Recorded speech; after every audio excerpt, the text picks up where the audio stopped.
নমস্কার সবাইকে। আমার সঙ্গে তোমাদের একটু পরিচয় করিয়ে দিই। আমার নাম রূপা, আমার বাড়ি হলো কাঁচরাপাড়া। তো ব্লগের শুরুতেই দেখতে পাচ্ছ আমরা কোথাও একটা যাচ্ছি। বলো তো এটা কোন জায়গা? এটা হচ্ছে দক্ষিণেশ্বর। হ্যাঁ, আমরা দক্ষিণেশ্বরে যাচ্ছি আজকে পুজো দিতে।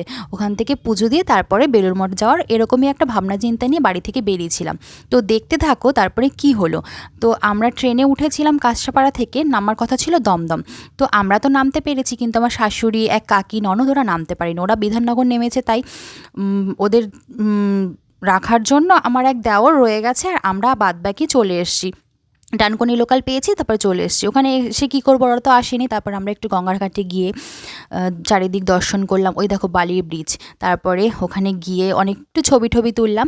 তারপরে গঙ্গার জল ছিটিয়ে আবার চলে আসলাম ওখানে। ততক্ষণে ওরা চলে এসেছে। তারপর সবাই মিলে গিয়ে পুজো দিলাম। ভেতরে তো আর ফোন নিয়ে ঢুকতে দেয় না, তাই দেখাতে পারিনি। পুজো দিয়ে এসে তারপর একটু ছবি টবি তুলে তারপর উদ্দেশ্য ছিল বেলুড় মঠে যাওয়ার। কিন্তু জানো তো, ভাগ্যে না থাকলে ওই যা হয়। বেলুড় মঠেও গেলাম, কিন্তু ওখানে 11:30টার মধ্যে বন্ধ হয়ে যায়। 12টার সময় গিয়ে পৌঁছালাম, গিয়ে ভোগ পেলাম না। আরে তাকাবি তো। এই যে আমাদের গাইড। আমরা এখন দক্ষিণেশ্বরে পুজো দিয়ে বেলুড় মঠের দিকে রওনা হচ্ছি। চলো তোমাদেরও দেখাবো। গুটি গুটি পায়ে করে লঞ্চে বসেও একটু চা খেয়ে নিলাম। সকালবেলা যেহেতু চা খাইনি, মাথাটা ধরেছিল সবারই।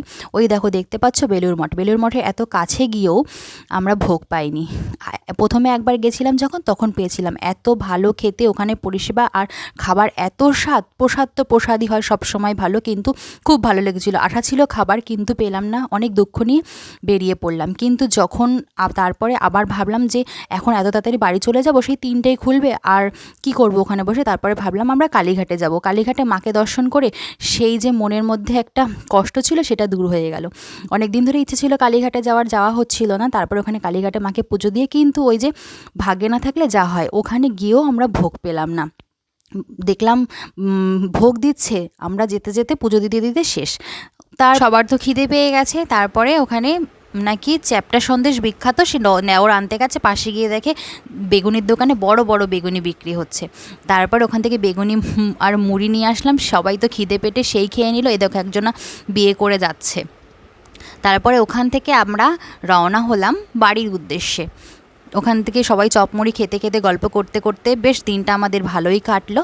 তারপরে রাস্তার ফাঁকে খেয়ে নিলাম একটু ফুচকা, আর স্টেশনে এসে খেলাম চটপটি। এই ছিল আজকের দিনটা। আমার ব্লগটা ভালো লাগলে তোমরা আমার চ্যানেলটা অবশ্যই সাবস্ক্রাইব করে দিও আর লাইক করো। সবাই খুব ভালো থেকো। আজ আসি, টাটা।